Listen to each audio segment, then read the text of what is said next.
สบายดีพ่อแม่พี่น้องมื้อนี้แฮม1ค่ำเดือน11มื้อบุญสวงเทือนครหลวงเวียงจันทน์ที่ท่าวัดจันทน์มื้อนี้บ่าวกี้ว่าสิไปเบิ่งบุญสวงเรือเวลา 9:30 น.ตอนเช้ากำลังย่างสิไปบ่อนสงเรือเนาะ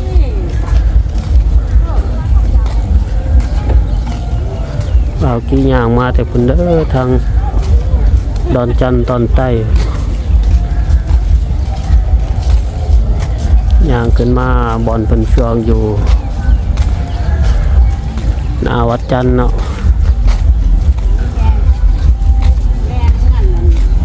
มื้อนี้เป็นมื้อสุดท้ายมื้อสงเรือชิงชนะเลิศ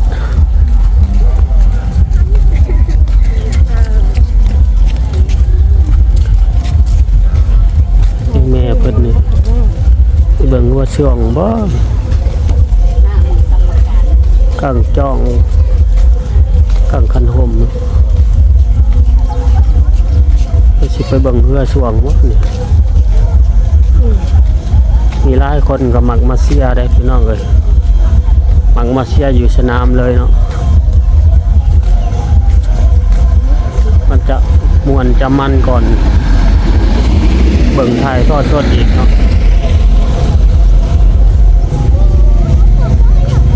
อันนี้บักกี้ก็มาใกล้สิฮอดแล้วเด้อพี่น้องใกล้สิฮอดสนามช่วงแล้ว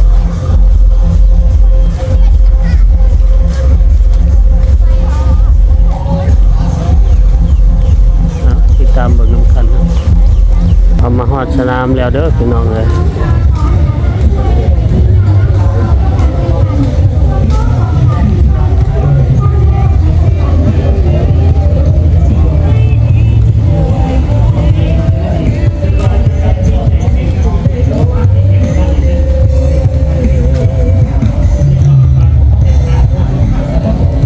เมื่อคืนนี่ฝนตกเนาะ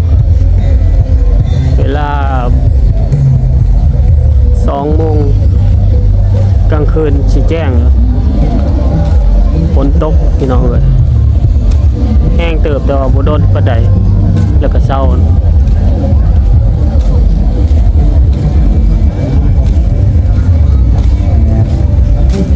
ผู้คนกำลังหลั่งไหลเข้ามาเชียร์มาเบิ่งเรือช่วง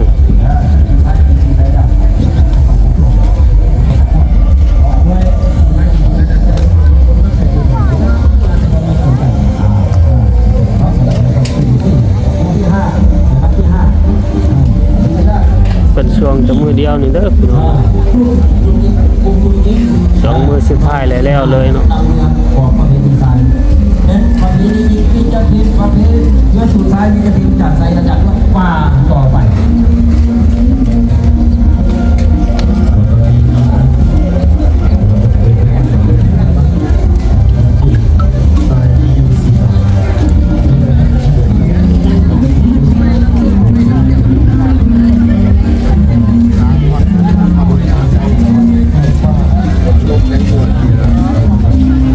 ปล่อยลงมาแล้วได้พี่น้อง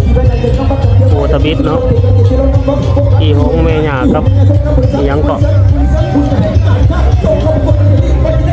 ปล่อยลงมาแล้วพี่น้องเอ้ยมาแล้ว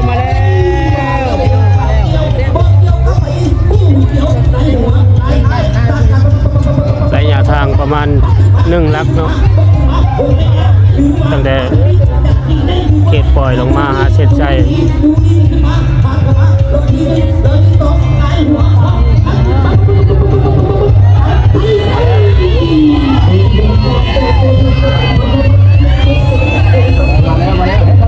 รอบแรกแยกมารอบทมิดเนาะ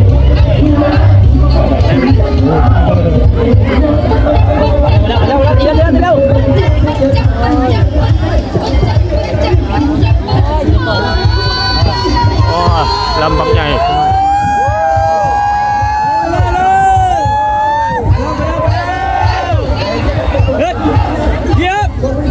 ขียวๆซะแท้สนาดิ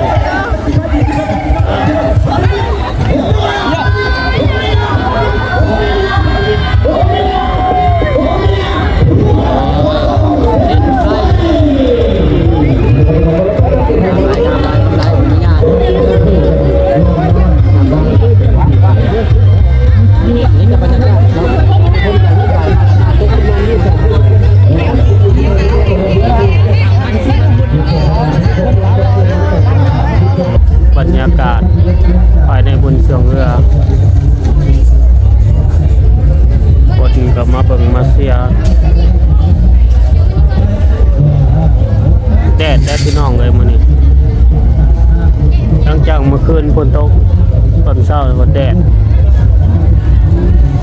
ประมาณ26-27องศาพุ่นแหละตอนนี้นะคือว่าแดดสมควรพี่น้องเลย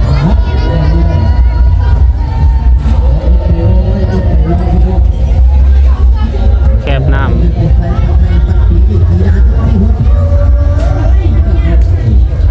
บางทีก็สู้แดดก็ได้แต่เขามาลบอยู่โฮมก่อน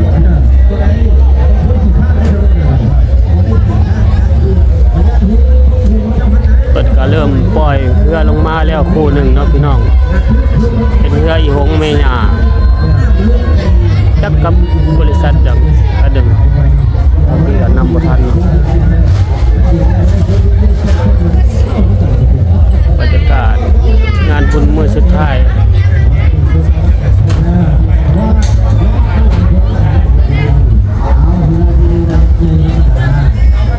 วันนี้เพิ่นจะรอแต่กลางเว้นเด้อพี่น้องหลังจาก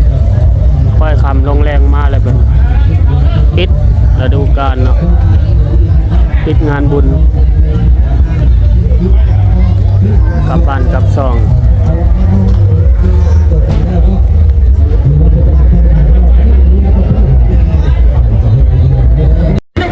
ระวังธนาคารพัฒนาเรา GDP หนีได้บ่หนีอีซูซู ปล่อยลงมาคู่ที่สองแล้วพี่น้องเลยธนาคาร GDP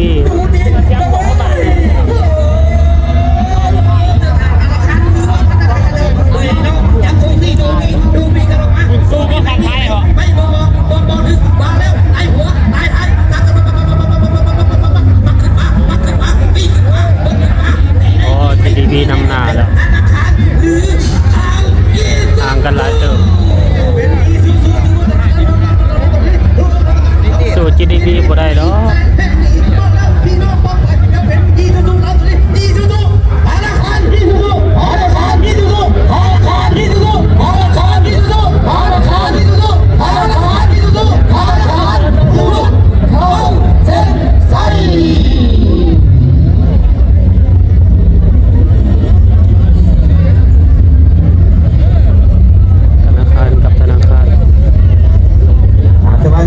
สอบกลางทางคณะกรรมการโบราซาตัดสินให้ล้ำฟังฝ่ายชนะล้ำฟังได้แก่เรือจากธนาคารรวมพัฒนา GDP ใส่หาบัตรจบแจ้ง GDP ชนะคือเก่า เอาเป็นอย่างนี้ด้วย รอบที่สองเนาะ ให้เขียนใจเองพี่น้องรอบ GDP นี่แข็งมาแต่ใดเลยพี่น้องเป็นสมัครแข่งขันกีฬานี่หลายประเภทเป็นต้นมันเรือส่วง GDP เนาะคือว่าลงเกมกีฬาหลายตัวแข็งเนาะไอ้น้องธนาคาร GDP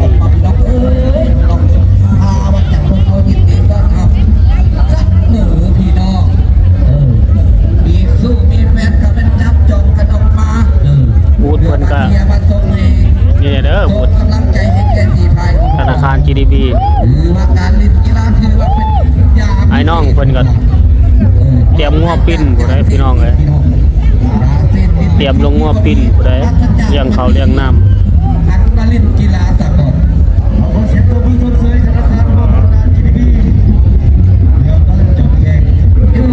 บูธ GDP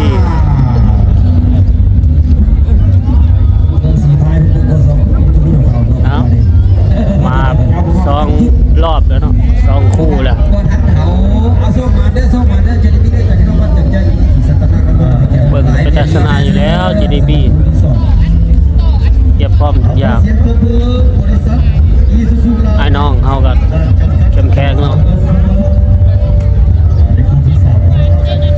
มีคำนำหน้าคือว่าเพชรมีใสตะวันไต้ฟ้าใสสีไทยดีสีไทยดำจากพี่น้องบ้านกองสายเมืองการใจฟ้องนครหลวงยันอยู่ลงน้ำสีฟ้องว่าเพชร ปล่อยลงมาเป็นคู่ที่3แล้วพี่น้อง ว่าจะได้เกิดกับบริษัทพันธมิตรกรุ๊ปเซญบุรีญาติพี่น้องบ้านเซญบุรีส่งเข้าประกวดในเดี๋ยวนี้ให้พี่น้องบ้านยกบ้านแก่บ้านจะได้กูกี้มาแล้วเว้ยพันธมิตรเท่าเต็มใส่กับเพชรมีใสยังดูดีกันขึ้นมาปีกันขึ้นมาบนกันขึ้นมาไปกันเอาไปบ่ได้ไปบ่ออกคือจับเข็นลูกเข็นหลานกันมาพี่น้องเลยว่าเร็วนายหัวนายท้ายกะเวกะว่าตั้งกันขึ้นมาปีขึ้นมาบนขึ้นมาสู้สีได้บ่สู้สีขึ้นมาปีขึ้นมาบนขึ้นมาจันไอ้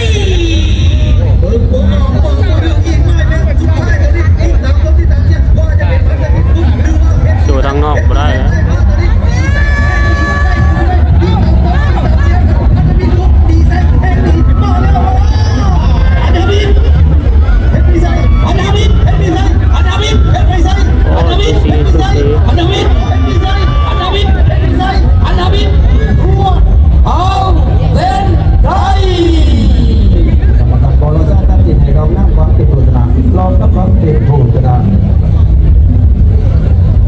และคุณ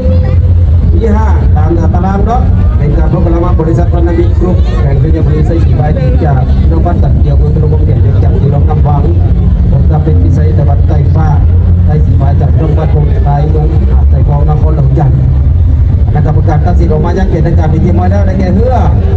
น้องนำวังเป็นผู้ชนะบริษัทพันธมิตรกรุ๊ปไว้ในบริษัทเป็นผู้ชนะตุ้มมือชมเชย ก็สร้างพี่น้องเขาอย่างนี้กันนะหัวเรียกหัวสูสีดูดีอย่างนี้กันมาได้ถูกปากลงซิวหนีทางไปเลยพี่น้องเลย เอาปล่อยลงมาอีกแล้วพี่น้องเลย หนีโดนไอ้พี่น้องเลยหนีโดนไอ้ไปบอกกันพี่น้องจับตาต้องบอกตาดูนะดูดีกันมาว่าเร็ว GDB คือเก่าเนาะ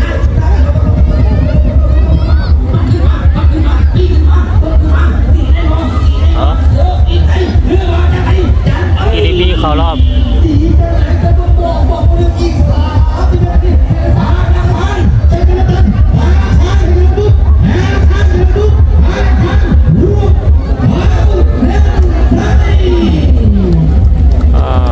GDB ตกแล้ว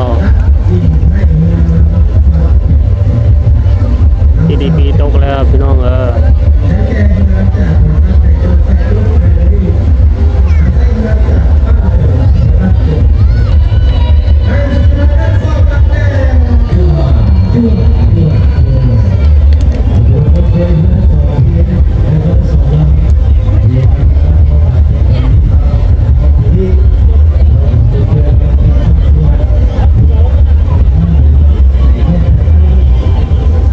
บิ่งไปได้สัตว์อยู่เรือลำนึงเบิ่งทรงคือแบบโอ้เนาะโอ้แล้วก็น่าจะเบาก่อน GDB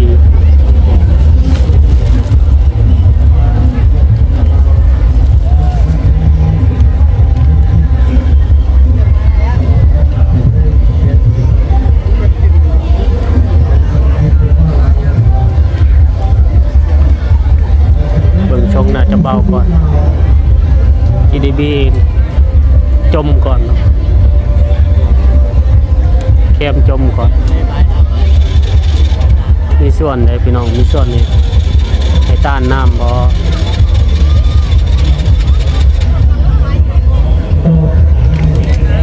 เป็นรอบที่8นะครับที่คุณธุรกิจอยู่ฝั่ง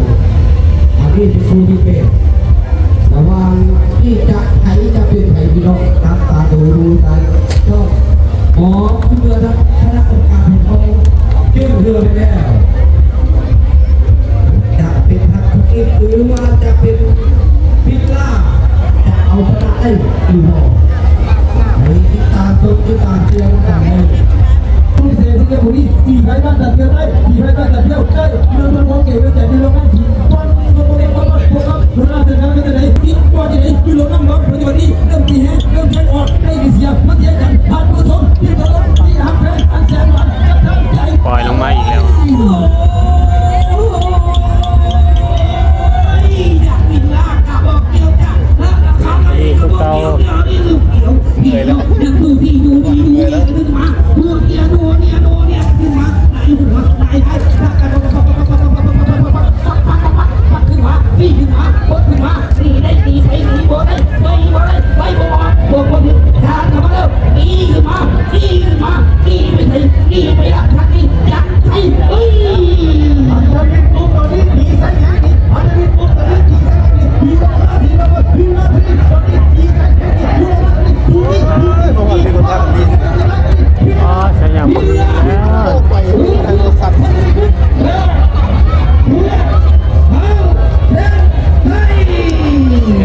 เรือสุดเลย ทำการโบโลซ่าสัญญาณความรับตั้งในเรือลำฟัง เป็นผู้แสดง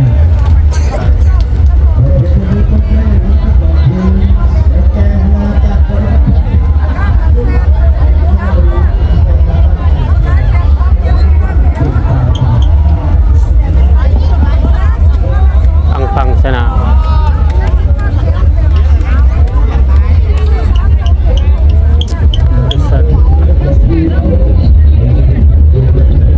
พันธมิตรกรุ๊ป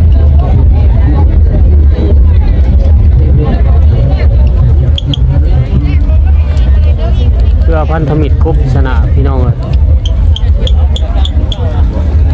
เบื้องฟังเนาะ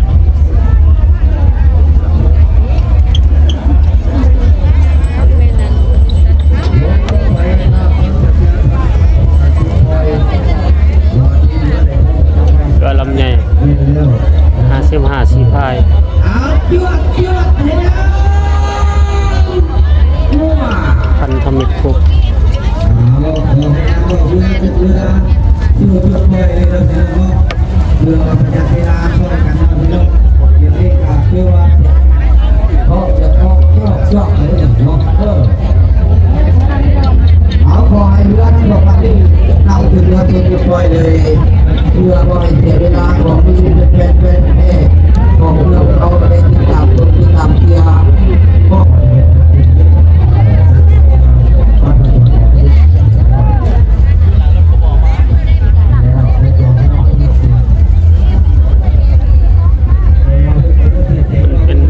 เป็นน้ำในหอมพี่น้องเลย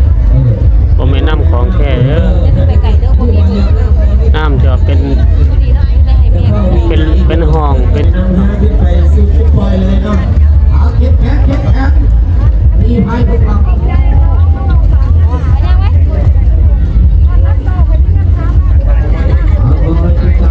น้ำจะเป็นร่องน้ำน้อยเป็นแง่เข้ามาฉันน้ำคลองแท้มันอยู่นอกโอ้ก็สิว่าบัวกับโบแมนเนาะพี่น้องพอน้ำมันจะขน้ำลายน้ำจังไรลัดลง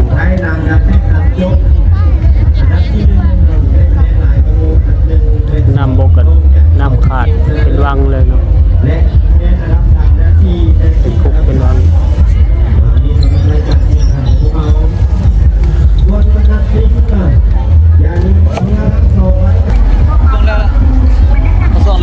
เดี๋ยวแล้ว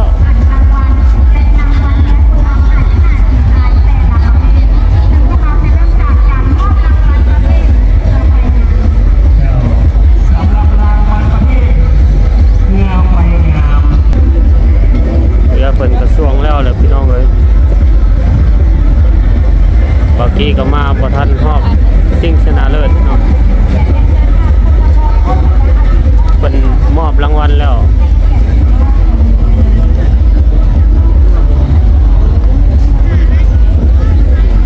คณะกรรมการกำลังมอบรางวัล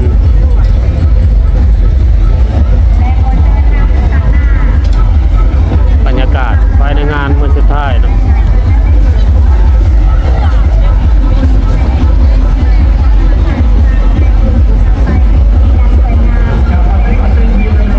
ย่างกลับก่อนบางทีก็ได้เพื่อประเพณี55 4 พายเนาะชนะเลิศแล้วแม่นธนาคารร่วมพัฒนา GDP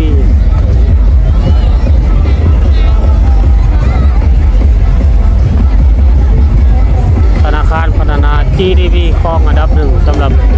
เรือประเพณีสำหรับเรือประเพณียิ่ง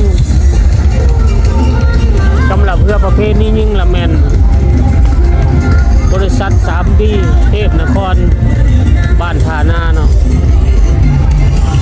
ประเภทเรือยิง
สูตร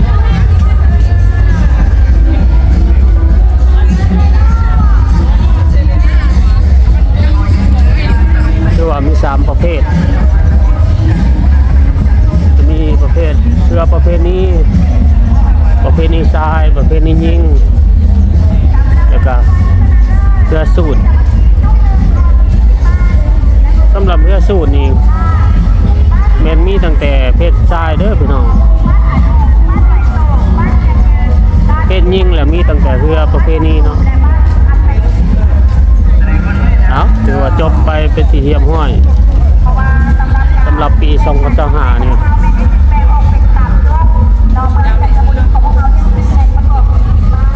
งานต่อไปก็แม่นบุญท่านหลวงเดือนหน้า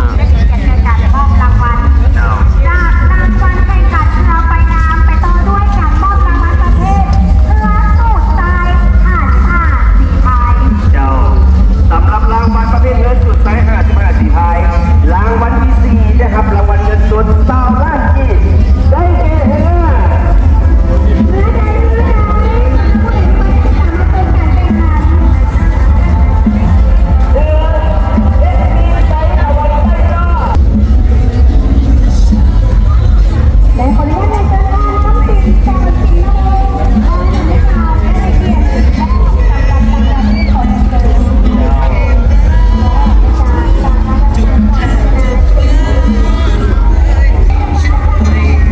ปีนี้บุญสองเรือนี่บ่หนาวพี่น้องเลยร้อน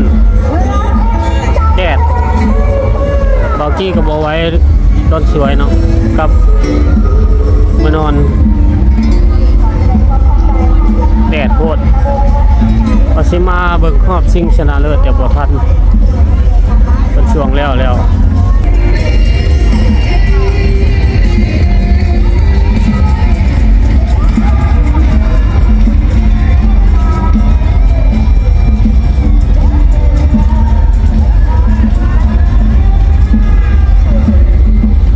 คนก็หลังไหลมากำลังมากับมีเนาะบางคนมาเลาะมาเที่ยวซื้อเครื่องซื้อของพอมือสุดท้ายถึงเครื่องจะเล่หลายก่อนทุกมือ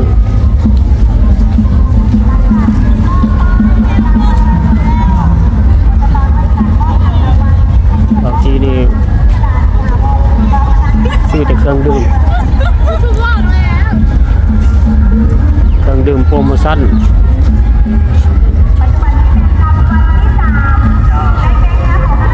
เป็น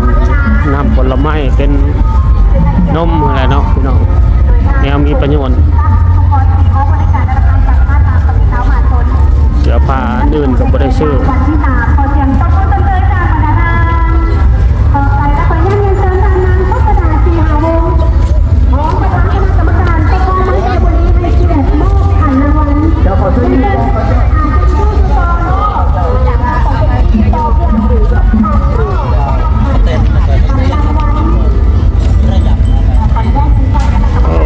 เบิดแดดละมื้อเนาะบ้านนี้จักสิพ้นจักสิพ้นบ่จ้าวันนี้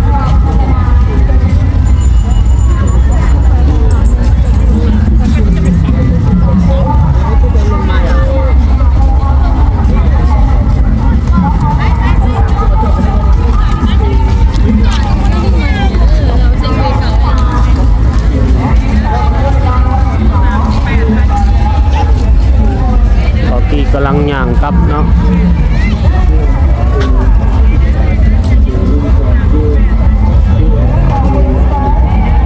พอกันใหม่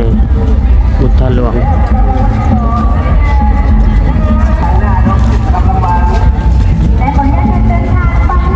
คลิปนี้ขอจบเพียงสำนี้เด้อพี่น้อง